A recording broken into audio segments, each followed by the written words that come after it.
지난 시간에 우리는 향주적인 사랑에서 이 사랑이 선물로 주어진다 그랬죠.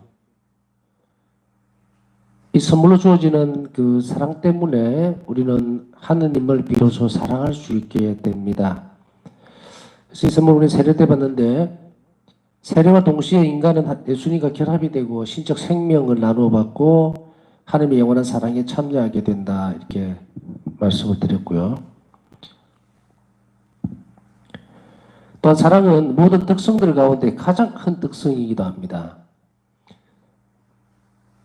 사랑 자체는 모든 어떤 그 사랑, 신망의 삼덕 중에서도 가장 크게 자리를 하고 대신덕 가운데서도 가장 큰 자리를 차지합니다. 그러니까 대신덕과 향주 삼덕, 향주덕 이것을 다 합쳐서 그 중에서 가장 큰 특성은 사랑입니다. 왜냐하면은 마지막 때에 가보면 알죠. 믿음과 희망이라고 하는 것은 우리가 기다리고 바라고 또 원하는 그런 영원한 삶에 들어가면 그때부터 더 이상 바랄 것이 없잖아요. 그러니까 직접 하나님을 만나게 되는 그 순간에, 천국에 가는 순간에는 또 그 상태에서는 믿음과 희망은 이제 없어지게 되죠. 대신에 이제 뭐가 남아 있습니까? 직접 하나님을 볼 수 있기 때문에 이 신덕과 그리고 망덕은 멈추게 되지만은 사랑은 안 그래요. 결국은 삼일체의 사랑 안에 우리가 결합되는 것이기 때문에 사랑은 계속 남아 있습니다. 그래서 바울 사도가 이 말씀을 하시죠. 믿음과 희망과 사랑 중에 사랑이 어떠면서도 동시에 마지막에 남아있는 것은 사랑입니다. 사랑은 영원한 삶 안에서도 하느님과 우리 관계의 본질이 되기 때문에 결코 멈추지를 않습니다. 하느님하고 나하고의 이 관계에 있어서의 본질적인 거예요. 사랑이 없으면 어떻게 됩니까? 하느님하고 나하고 결합을 할 수가 없어요. 일치가 될 수가 없어요. 그렇기 때문에 사랑의 특성들 중에서 가장 큽니다. 그러면 우리는 이 땅에서 무엇을 키우도록 애를 써야 되겠어요? 사랑이 크도록. 그래서 모든 것이 사랑이 될 수 있을 때까지 노력을 다 하는 것. 그래서 우리가 하나님과 결합될 수 있는 거예요. 그래서 우리는 하나님 안에서 영원히 누릴 수 있는 것. 그것은 바로 사랑. 전에 다른 부분에서 좀 설명을 해드렸습니다만은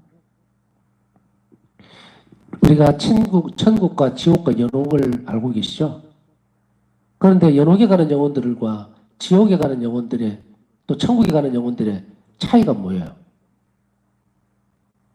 천국과 연옥과 지옥으로 갈라지는 가장 큰 요소는요, 사랑입니다. 연옥에 간 영혼들도 희망과 믿음을 입어요. 근데 뭐가 부족했을까? 믿음이 부족했다? 희망이 부족했다? 이 두 가지는 죽고 나면, 우리 삶이 다 끝나면 믿음과 희망, 그것은 이미 종착점에 도달했죠. 그렇기 때문에 남아있는 건 뭡니까? 사랑의 무게. 하느님과의 결합되는 가장 본질적인 것이 사랑이라고 그랬잖아요. 그런데 100이라고 수치를 쳤을 때, 100으로 잡았을 때 1이라도 모자라면 연옥으로 가는 거예요. 그리고 이 100이라는 수치 중에 0이 되면 지옥으로 가는 거예요. 마이너스는 없습니다.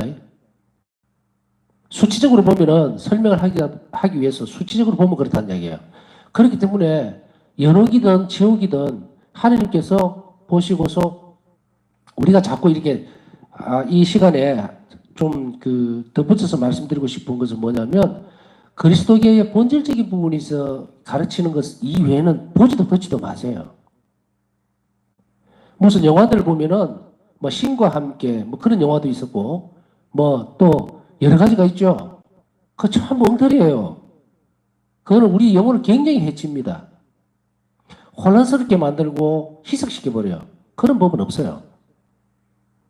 그렇기 때문에 상상으로 자꾸 만들어내고 이런 것들을 신화적인 요소들, 막 사람들 사이에서 만들어내고 지어놓는 이 혼선을 빚는 게 뭡니까? 이 악이에요.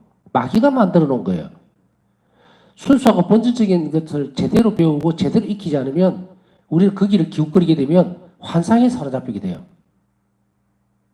그리고 엉뚱한 소리를 하고 진리에서 멀어지게 됩니다. 그렇기 때문에 그런 것은 전에도 그 말씀 드렸죠. 영적 호기심을 버려라. 혹시나 이곳에서 더 좋은 것이 있을까? 또 저곳에서 더 좋은 것이. 영적 호기심 때문에 어디로 갑니까? 신천지에도 가고 뭐 여호와의 정인에도 가고 이런 거예요. 가장 좋은 것을 스스로 가지고 있으면서도 그것을 버릴 수 있는 그런 것, 그 영적 호기심입니다. 그렇기 때문에 절대로 교회가 가르치는 것을 범주를 벗어나시면 안 돼요. 그것은 물론 딱딱하기 때문에 제 표현입니다. 가톨릭 교회 안에서의 교리라든지 여러 가지 것들이 아주 딱딱하고 또 각이 딱 져 있는 것 같이 그렇게 생각이 되어지죠. 천만에요. 가톨릭 교회 본질은 사랑이에요. 사랑은 아시죠? 부드럽고 그리고 아주 유연합니다. 그것을 우리가 어디에서 더 깊이 있게 배울 수 있냐면 바로 이 자비신실에서 배울 수가 있어요. 그걸 모르기 때문에, 하나님 자비를 모르기 때문에 쓸데없는 영적 호기심 그 부분으로 빠져들어가죠. 자, 이 땅에서 왜 우리가 삶의 목적이라는 것이 내 삶의 목적들, 그러니까 내가 삶을 살아가는 의미들을 전부 다 사랑으로 집중을 시키라는 이유는 여기 있는 거예요. 판단을 할 때 사람들이 아까 얘기했던 그런 엉뚱한 영화들이라든지 자잘한 그런 쓸데없는 것들 때문에 희석이 되어버리니까 우리가 죽을 때도 그렇게 착각을 하는 거예요. 예수님 하나님 심판대 앞에 딱 서게 되면은 우리가 뚝 서가지고 예수님은 또 심판관으로서 높은 자리에 앉아있고 판관같이 앉아있고 그러면 죄인이 앞에 나와서 옆에서 무슨 쫙 펼쳐가지고 네 죄를 네가 알렸다 뭐 이런 식으로 해가지고 너는 무슨 죄를 얼마나 지었고 그러니까 어떻게 해라 그렇게 가는 것 같죠? 아니에요. 유비적입니다. 비유를 만들어서 설명을 해줄 수밖에 없는 거예요. 그래서 또 생각해 보면 우리가 옛날에 요리강령이라는 책을 오랜 구신자들은 구교들은 알고 있거나 또 접해볼 수도 있겠지만 요리강령이라고 하는 책은 교리서예요. 옛날 교리서. 근데 그게 요리강령의 책은 특징이 뭐냐면 그림이 참 많아요. 그림이 참 많아요. 그래서 도움이 굉장히 많이 되기는 한데 그림과 교리가 같이 설명이 되어 있는데 거기에 보면은 이 심판대에 대한 부분들을 그림을 어떻게 묘사를 해놨냐면 저울 아시죠? 저울.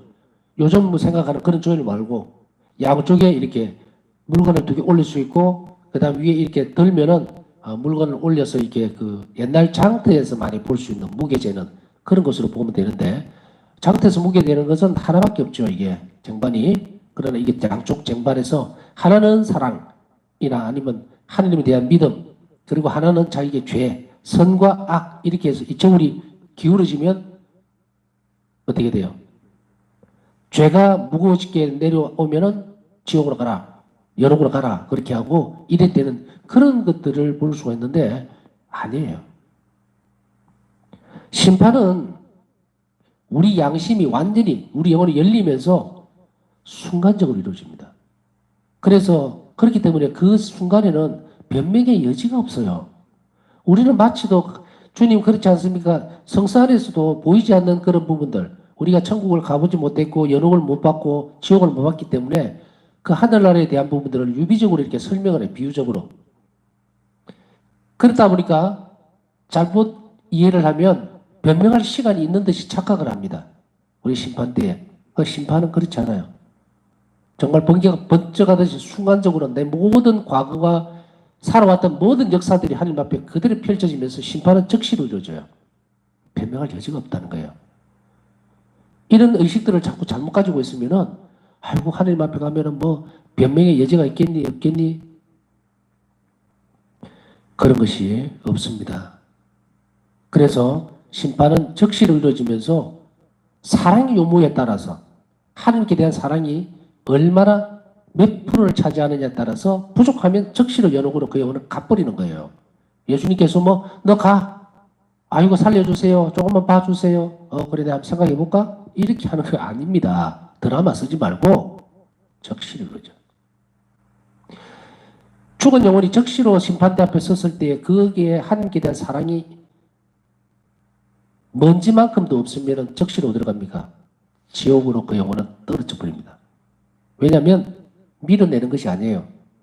스스로 가버립니다. 이 땅에서 하나님께 대한 사랑이 없는 사람은 저 세상에 갔어도 하나님 사랑이 없어요. 그런데 우리가 거기에서 오해하지 말아야 되는 것은 뭐냐면 죽는 순간에 하나님 자비가 작용할 수 있어요. 지금 이야기하는 것은 정석입니다. 그러나 하나님의 자비는 항상 묘하게도 너무도 놀랍게도 빈틈을 보여줍니다.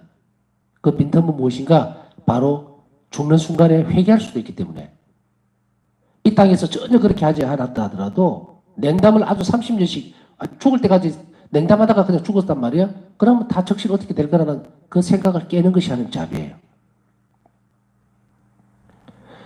아르스의 성자 요한 마리아 비안네 신부님이 한날은 어떤 부인의 방문을 받습니다. 그랬을 때 아르스 성자는 그 부인에게 무슨 일로 왔느냐 그랬을 때 자기 남편을 구해줘서 고맙다는 인사를 하러 왔다. 무슨 내용일까 하고 들어보니까 자기 남편이 자살을 했는데 찾아와서 비안네 신부님 덕분에 천국에 갔다고 꼭 감사하다고 전해달라고 찾아왔었다는 이야기예요. 그래서 비안네 신부님은 고개를 갸우뚱갸우뚱 하는 거예요. 그 사람을 만난 적이 없는데 무슨 일이 있었을까? 그러다가 딱 그거였구나 하고 생각을 하든지 떠올린 거예요. 뭐냐면 비안네 신부님이 이런 다리를 지나가다가 멀리서 보니까 강으로 뛰어드는 사람을 본 거예요. 그래서 비안네 신부님은 즉시로 그 사람에게 강복을 줍니다. 저 사람이 잘못 판단했지만 그러나 제 영혼이 죽는 순간에 회개했다면 천국에 데려가 주십시오 하고 전대산을 주면서 강복을 해준 거예요. 그런데 이것이 적시로 맞아 들어간 거예요. 그 영혼은 죽는 순간에 아차 내가 잘못했구나 하고 하나님께 통일을 하는 그 찰나지간이 있었고 그때에 이 비안네 신부님의 전대사를 베푸는 그 강복이 딱 맞아떨어지면서 하나님 자비로 천국에 갔어요. 저는 이것을 늘 가끔씩 생각합니다. 그래서 지금도 습관적으로 한류가 일을 많이 씁니다. 그래서 이렇게 여기에 또 이제 제가 여기 로사리오 집에 앉아 있다 보면 고가도로가 같은 그런 게 있어요. 그래서 차가 지나갈 때 왜 그 소리 나는 거 알죠? 119 구급대라든지 이런 게 지나가면 저도 강복을 줍니다. 저 안에 위급한 환자가 있으면 주님께서 잘 돌봐주시라고. 그건 한 신부되고 계속 했던 것 같아요. 이 성인의 이 모습들을 너무도 좋아했기 때문에 그 성인의 모범을 닮으려고. 마침 이제 아르세 성자 요한 마리아 비안네 신부님도 뭐 결국은 사제고 저도 사제니까 그걸 따라가야 되겠다 해서 그렇게 많이 해요. 그리고 또 불쌍한 사람들 보면서도 또 환자들 보면 강복 주고 가는 그런 습관을 일부러 가지고 있습니다. 아직까지. 죽을 때까지도 그럴 것이고. 그래서 그 순간들을 그러나 오판을 하면 안 됩니다. 오판을 하면 안 돼요. 그것은 하나님 자비에 달린 이야기지 우리가 그렇기 때문에 그러면 난 냉담하다가 그냥 또 혹시나 하나님께서 그렇게 해주시기 절대로 살았을 동안에 최선을 다해서 우리의 삶을 살아내야 됩니다. 자, 그래서 이 사랑이 이만큼 중요하기 때문에 강조를 지금 하고 있는 거예요. 그러면 어떻게 살아야 될 것인가? 우리는 이 땅에서 사랑하기 위해서 살아야 합니다. 계속 강조하죠. 물질을 위해서 사는 거 아니고 또 내가 출세하기 위해서 또 건강하게 살기 위해서 사는 거 아닙니다. 먹기 위해서 사는 것도 아니고 살기 위해서 먹는 거. 뭐 그런 논리를 필 필요도 없어요. 우리는 오로지 사랑하기 위해서 먹어야 하고 먹을 자격이 있고 사랑하기 위해서 살 자격이 있는 거예요. 이 땅에서 하나님의 사랑을 완전하게 체험하고 완전하게 채우고 갈수록 우리는 어떻게 된다? 천국에 갈 수 있는 가능성이 더 커진다. 더 완전해진다. 그래서 바울사 성령이 뭐라고 말씀하시고 가르치셨습니까? 너는 언제 어디서나 말이나 행동이나 기도로서 자비로워야 한다. 이것이 이제 이해가 가시죠. 우리가 이 땅에서 하나님을 사랑하고 그 사랑의 그림이 커질수록 우리는 천국을 바라볼 수 있는 희망이 훨씬 더 가득 차게 됩니다. 어떤 누구도 아이고 뭐 이 세상 죄 지은 거 있으면 연옥 가서 보석하면 되지. 큰일 납니다. 여러분들 이 촛불에 손가락 한번 넣어보세요. 이거 30초든 10초라도 견딜 수 있는가? 못 견딥니다. 말을 절대로 함부로 하면 안 돼요. 절대로 그런 생각을 가져서도 안 됩니다. 이 땅에서부터 우리는 천국을 지향하고 살아야 돼요. 그래서 무슨 마치 겸손한 듯이 아유 나는 어떻게 내가 이렇게 해서 천국을 가겠어. 그러면 불덩어리 안에 들어앉아 있든지요. 그건 싫거든요. 몸과 마음이 영혼과 내 생각이 정신이 따로따로 놀아서는 절대로 안 됩니다. 부족하지만 꼭 가고 싶어요 라고 해야 돼요. 제가 강의를 하면서 가끔씩 신자들에게 천국 가고 싶습니까? 라고 하면 예 라고 대답은 잘 하는 것 같아요. 그런데 모기 소리만하게 대답합니다. 왜? 그런 욕심이 될까 봐. 그런 욕심 부리셔야 돼요. 천국 가려는 욕심 부리셔야 돼요. 그런데 천국 가는 욕심을 어떻게 부려야 됩니까? 남에게 봉사하고 이웃에게 자비로우면 됩니다. 자, 그래서 이 부분들이 영혼 안에서까지 사랑은 멈추지 않기 때문에 우리는 이 본질적인 부분들을 가장 중요하게 생각하면 제가 늘 강조하죠. 사랑을 위해서 살려고 애를 쓰는 사람 주변은 다 잘 될 것이다. 걱정과 근심을 가질 필요가 없다. 오로지 내일 눈 뜨면 얼마나 더 주님을 사랑해 줄 것인가. 또 이웃에게 얼마나 사랑을 할 것인가. 베풀 것인가. 자비를 베풀 것인가. 그것만 신경 쓰세요. 그러면 나머지는 그냥 풀리게 돼 있어요. 다 풀리게 돼 있다. 쉽죠? 세상 살면서 얼마나 복잡하게 삽니까, 사람들은? 우리는 하나만 신경 쓰면 되거든.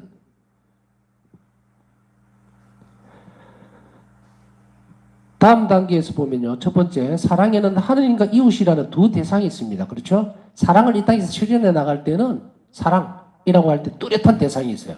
우리는 추상적이거나 혹은 어떤 불투명한 것을 가지고 사랑이라고 얘기 안 합니다. 우리 그리스도교인에 있어서의 사랑이라고 하는 것은요, 남녀 간의 사랑이다, 부부 간의 사랑, 이런 게 아니고 딱 대상이 정해져 있어요. 뚜렷한 게. 그건 뭐냐면 하느님을 사랑하고 이웃을 사랑하라. 이 사랑밖에 없어요. 엄밀한 의미에서 보면 부부간에 이루어지는 그 사랑도 이웃 사랑입니다. 따로 떼어내서 하는 것이 없어요.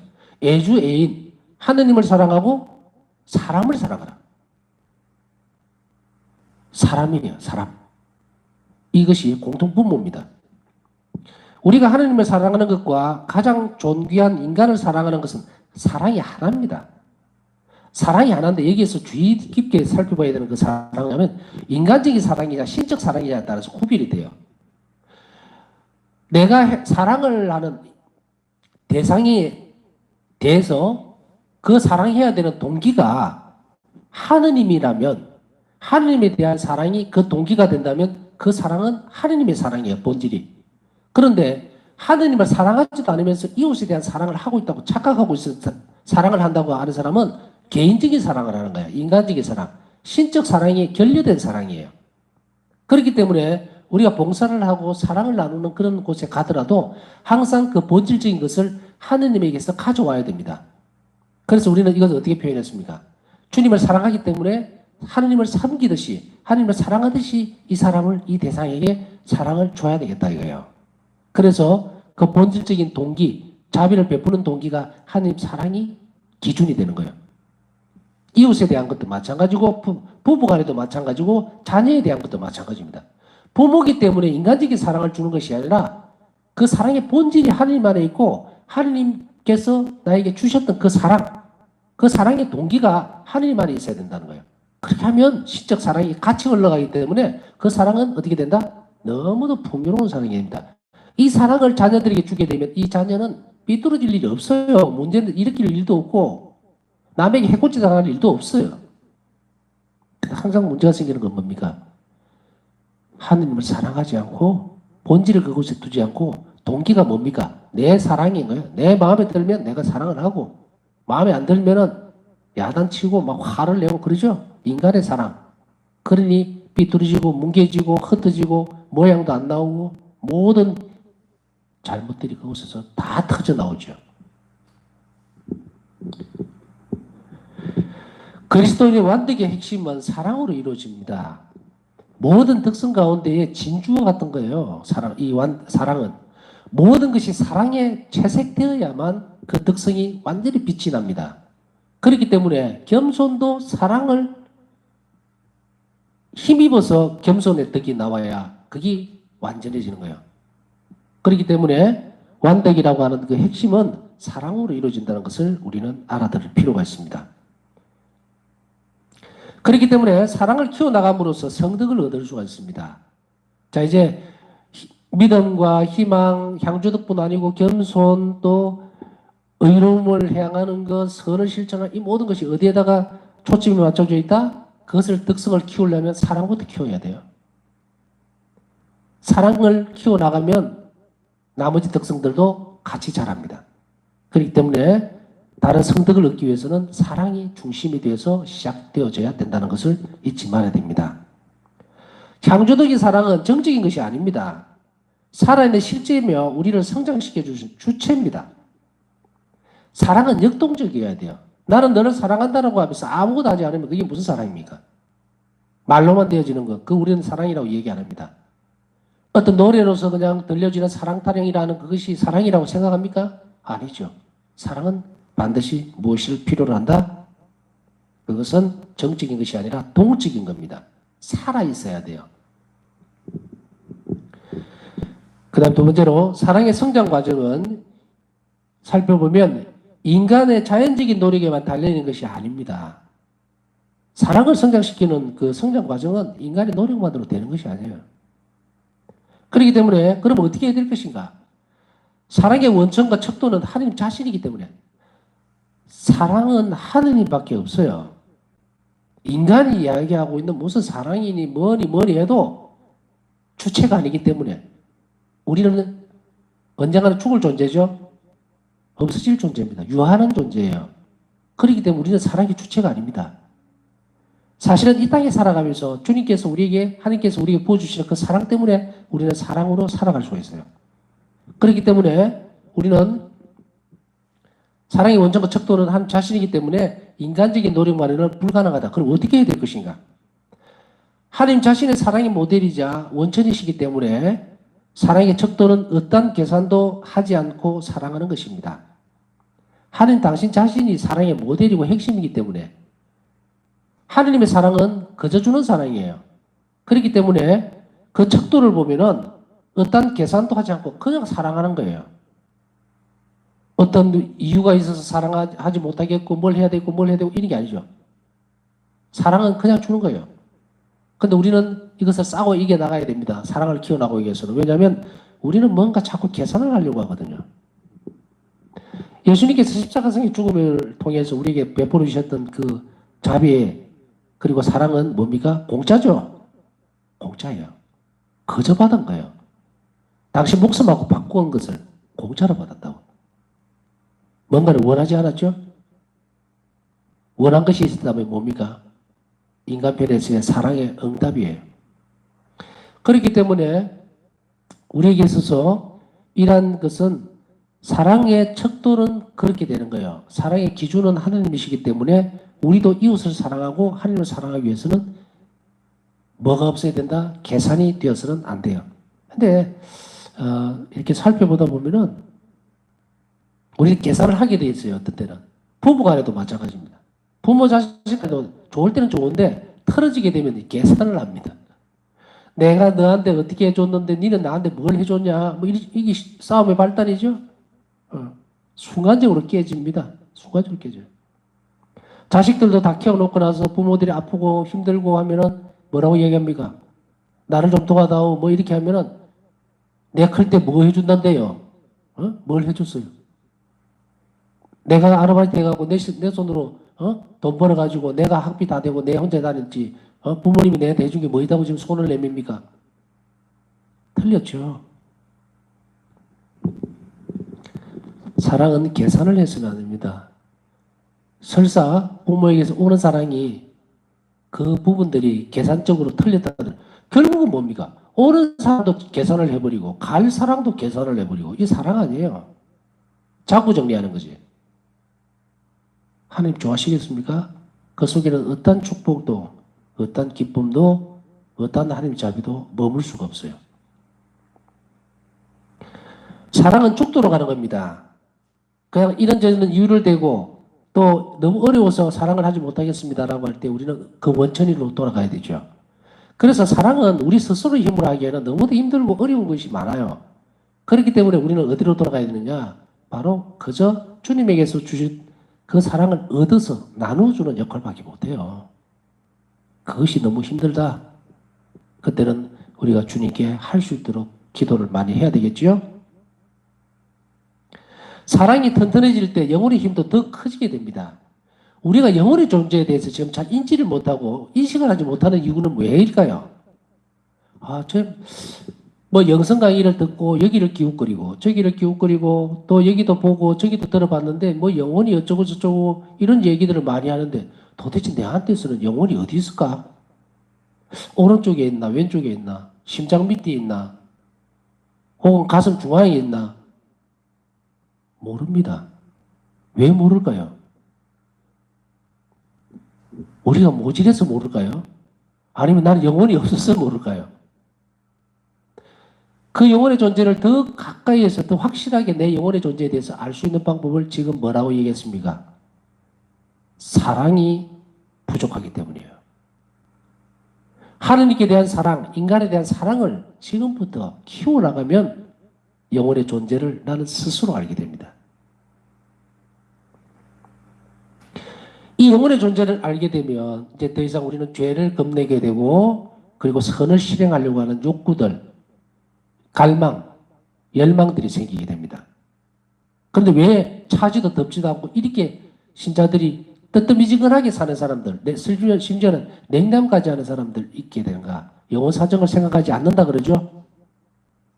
그 영혼이 어떻게 구원받아야 될지 걱정 안 한다 그러죠? 신경 안 쓴다 그러죠? 왜 그럴까? 본질은 여기 있는 거예요. 답은 나왔죠. 사랑이 없다. 그러면 우리가 모든 것을 어떻게 집중해야 됩니까? 지금부터라도 하나님을 사랑하려고 하고 이웃을 사랑하려고 하는 그런 것들을 선택해서 이제 실행하면 여러분 각자가 알게 돼요. 영혼이 아프다는 말을 알아듣게 됩니다. 내가 예수님께 큰 죄를 지었을 때 그저 오간적으로 울고 가슴을 치고 어떤 때는 막 숨이 넘어가요. 굉장히 뭐 통해를 많이 한 그런 부분도 있겠지만 그 라인은 죄책감 때문에 그렇죠. 죄의식으로 안 넘어갔다고 저는 가르쳐 줬습니다. 끄끄끄 넘어갑니다. 그러고 나서 속이 후련하다. 끝. 아무것도 없어요. 그러나 영성적으로 진보한 영혼은 죄를 짓고 나서 하느님께 큰 상처를 입었다는 사실을 알게 되면 그 영혼이 터져나갈 만큼 괴로워지기 시작합니다. 아무 이유가 없어요. 처음에는 못 찾아냅니다. 그러나 그 영혼이 성실하게 주님 앞에 기도 안에서 성찰하면 내 영혼이 큰 상처를, 이게 데미지를 받아버려요. 충격을 받아버린다. 깨져버렸다는 걸 압니다. 그 뒤부터 그 영혼은 생활 속에서 어떤 걸 조심하느냐. 영혼 사정을 생각해서, 자꾸 영혼 사정을 생각해서라는 말씀 많이 들었죠? 영혼이 근실하고 튼튼해지기 위해서는 계속 기도 생활을 해야 된다는 걸 알게 되면 그 영혼이 튼튼해지고 허약해지지 않아요. 그렇게 허약해지지 않는 영혼은 어떻게 된다? 엔간한 충격이나 엔간한 정신적으로 유혹이 찾아와도 적시로 이겨낼 줄 알게 됩니다. 영혼의 성장 과정은 다음에 얘기를 또 더 하도록 하고요. 여하튼 사랑이 튼튼해질 때 영혼의 힘도 더 커지게 되고 우리는 하나님 앞에 섰을 때에 주님의 존재를 확실하게 더 뚜렷하게 알아나가는 과정이 있는데 이것은 정신으로 이루어지는 문제가 아닙니다. 마음으로 알아듣는 문제가 아니고 영혼이 알아듣는 문제가 됩니다. 그렇기 때문에 여기에서 오늘 재차 강조하지만 사랑을 성장시켜 나가는 것은 우리 영혼을 튼튼해지게 만들기 때문에 가장 중요하다. 모든 역량을 다 동원해서 이 일을 해나가도록 애를 써야 합니다. 세 번째로 사랑은 키워나가는 데 있어서는 인간의 개인적인 노력도 필요합니다. 첫 번째로 사랑의 성장 과정은 다음과 같은 사항들을 요구를 합니다. 사랑이 성장하는 데 있어서는 어떤 사항들을 요구하는데 인간의 노력이 필요하다고 그랬죠? 첫 번째는 죄를 끊기. 인간적인 노력을 해야 됩니다. 죄를 끊기. 두 번째, 하나님의 뜻에 맞는 행동을 하기. 하나님의 뜻에 맞도록 행동을 해야 돼요. 그래서 식별해 내고 그것을 실천해 나가는 것. 그 다음에 세 번째, 자신의 삶에서 하나님을 첫 자리에 모시기. 내가 무슨 일이 있을 때, 이거 아주 어떻게 보면은 어려운 일도 아닙니다. 어려운 일도 아니에요. 어떤 사람은 예를 들어서 주일 미사 참여하다가 시간만 자꾸 들여다보다가 그 다음에 막 불평을 해요. 신부님 뭐 강론을 왜 저렇게 길게 하지? 그래서 영성침하고 후딱 끝까지 것도 안 듣고 막 뛰어갑니다. 결혼식 늦었다고. 이게 뭐예요, 이게? 그게 그렇게 중요한 거? 하느님을 섬기는 것보다 중요한 건 이 세상에 아무것도 없어요. 일상적인 예를 들었죠? 하느님을 첫 자리에 모신다는 것이 어떤 것인지. 이런 일들을 비일비재합니다. 그 다음에 하느님 현존 안에 머무르기. 현존 안에 머문다는 건 뭡니까? 하느님을 생각하고 사랑하는 것. 하느님께 경배하고 감사드리는 것. 하느님을 열망하는 것. 묵상이죠. 성체조배죠. 성시간이죠. 세시기도죠. 그 다음에 하나님의 영광을 갈망하기. 하나님께 영광을 드리는 일에 모든 열성을 다 할 것을 약속하고 그것에 대해서 하나님께 열망을 정말 가지는 것. 정말 하나님 영광스럽게 하기. 영광이 뭐예요? 하나님께 참여받으시는 것. 존재시키는 것. 악이 있는 곳에 하나님께서 현존하도록 하는 것. 그 다음에 하나님을 기쁘게 해드리기 위해서 모든 일을 하는 것. 내가 하는 작은 일들을 하나님을 기쁘기 위해서 나는 힘들어도 그 일을 실행하는 것. 사랑의 활동을 실천적으로 하는 것. 사랑의 활동을 하는 거예요. 찾아서. 사랑을 성장시키기 위해서 기도하는 것. 중요합니다. 밑줄 짝짝 그으세요. 사랑을 성장하기 위해서는 기도 너무도 필요하죠. 회덕을 주십시오. 사랑을 하는 마음을, 사랑을 키워주십시오 하는 것. 기도. 그 다음에 이웃을 사랑하는 것. 그 다음에 하나님께 대한 사랑으로 고통과 십자가를 받아들이는 것. 힘들고 어려운 십자가들, 고통들 하나님 사랑으로 받아들이는 것을 연습하는 것. 네, 오늘은 여기까지 하겠습니다. 하나하나 뭐 더 설명할 것이 없죠? 자, 알아들으셨죠? 이 실천하는 거. 이거 자꾸 연습해야 돼요. 계속 반복해서. 그러다 보면 좀 더 나은 것, 또 더 좋은 실천 사항들을 또 찾아갈 수 있습니다. 이것이 다가 아니에요. 이거는 기준 표준화를 준 거예요. 이것을 내일보다도 당장 잘 실천하도록 하십시오. 오늘 여기까지 하겠습니다. 남은 시간 묵상하면서 오늘 배운 것들이 잊어버리고 후딱 넘어가지 않도록 우리 영혼 안에 각인될 수 있도록 하나님께 정말 간절히 기도하고 그게 필요한 은총을 예수님께서 주시도록 정하는 그런 시간 갖도록 하겠습니다.